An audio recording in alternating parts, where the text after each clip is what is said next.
I've grown tomatoes since I was big enough to walk.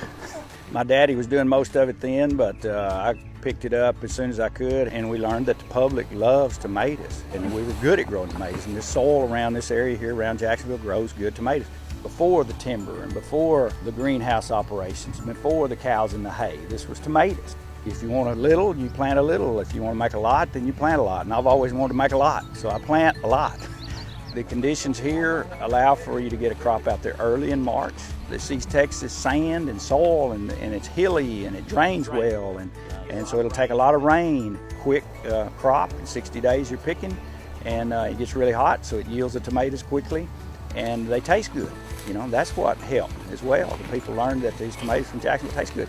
We certainly want the large tomatoes, but they're going to ripen at all sizes. So you're picking a tomato once it begins to break in color, which is what we call a breaker. Once it's on the blossom end, it begins to stripe.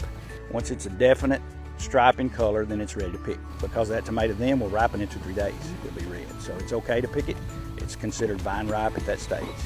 We found the old tomato shed downtown Jacksonville there on Alabama Street.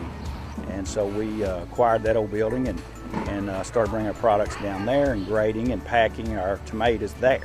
And within a few years, we started opening up the front of that and made our products available to the public. It's a huge undertaking to do what we're attempting to do, and that is to make Jacksonville tomatoes available from frost to frost. As soon as we can get them in the field and as soon as we can produce them, we want them available to the public. Nothing in between there except a lot of work.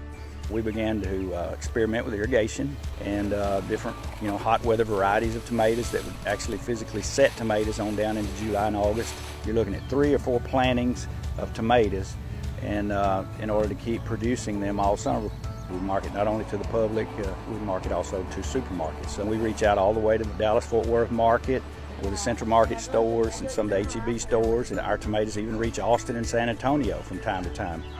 Jacksonville Tomatoes was a thing that happened here.